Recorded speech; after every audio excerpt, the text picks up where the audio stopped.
Hello, welcome to a brief session on NTT Data Validator tool.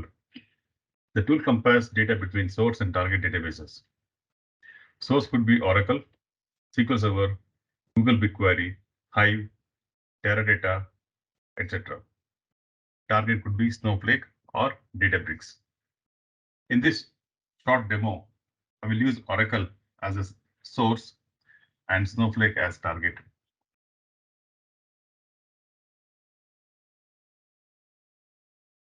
The user ID and password are not visible on the UI, but are picked up from AWS Secret Manager via this name.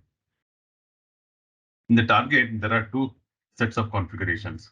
The first set of configuration points to the location where the actual data resides.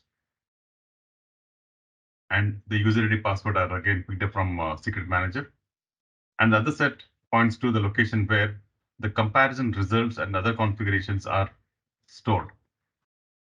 When I click on this fetch table for validation, I'm going to fetch all the data, the list of tables from the source. It does the mandatory argument checking and connects to both source and destination. The tables are fetched and are available in validation tab. In the validation tab, we see a set of drop downs and text boxes. So here we see a list of tables that are picked up from the source. And by default, all tables will be validated.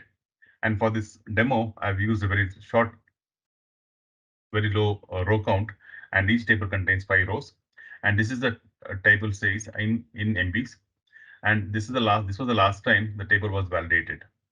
We can do multiple rounds of validation as and when the data is ingested into the system. And we also have a set of parameters that we can configure when we have a large amount of data and various other scenarios. Let me start with the default configuration here. When I click on this start validation, it picks up each table and compares the row count with the source row count with the destination. If that count matches, it's going to compare the column-wise data. When this process starts, a Python process is started in the background and it starts comparing the source and destination. And the actual log is available to us in real time in the logs tab. Here you see that the logs get refreshed as and when it's dumped onto the console. And this is available for all the tables that are listed over here. There's also another UI that is going to give us data in a pictorial representation and with few other details. This dashboard can be run simultaneously as we started the validator. In the validator, what we say is we see that there are 3 tables and the validation was initiated for all 3 tables. And the validation for the table employees is complete now. You can go and check it in the logs. And for validation for another EMP table went through. And since the table does not exist at destination, it's not going to proceed further. In the dashboard, we again connect to the same place where the reporting system is available. And the values are populated for this demo. Let me click on this refresh filters button to get a set of filters that we can use to filter out the data. The filters are available. So in the dashboard tab, we see that you can select a range, different sets of range from today all the way to from year to date, and start date and end date are picked up by default. And there are different cases where we can select the status. We can select based on the success, failure, and in progress and started. And in the tables also as well as the manifest file. Manifest file is a file that contains the configurations set for the particular comparison. Let me go with the default values.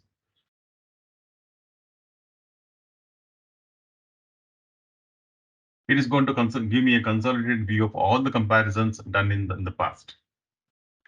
This tool was run multiple times, and you can see the overall status. This is the percentage, this is the legend, and this is the percentage, how many times the tables were compared, the result was failure, success, and with the various other forms.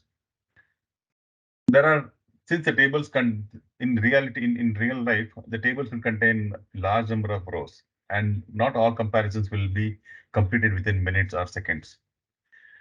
For that process, what happens is when we select all tables in the validator, it's going to pick up each table and start comparing the data. And it may take longer, and it may take even days to compare. So this dashboard is going to facilitate to get the exact status of where we are. And here we have 3 graphs here, which is the overall status and the status by time, as well as the time taken for comparison for these tables. In my examples, I have 2 tables. One is employees and the other one is employee details. And I've picked up the failure scenarios here. And the data of this comparison is available in the tabs, in the data tab. This particular comparison was done multiple times, and we see that some of them are in progress, and some are success, and some are failure. This is overall status. And as I mentioned earlier, that the comparison is done at 2 levels. The first one being the row count check. And the second one is the actual comparison of the data at column level. Once the row count is success, then only the column level verification starts. And this comparison is done in multiple iterations. If the table contains 1,000,000 rows, then we're going to select 1,000 rows at the time, at both at the destination as well as at the source, and do a comparison and go to the next iteration. So it is done in iterations, and that is shown here in this table. And the same table is used to render the graphs in the analysis tab. Let's go further in this tab and see the data. So in my example, I've taken only 2 tables called employees and employee details. And this is the average time taken to compare in the past. It's compared so far. And also you can also see that whenever the row count matches, it's going to compare the actual values in the columns.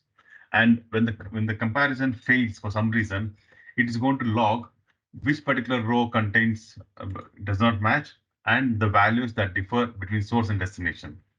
Here is an example where we have the first name of the particular row called first name is a column name, and gender in the source, and the values are different in target system.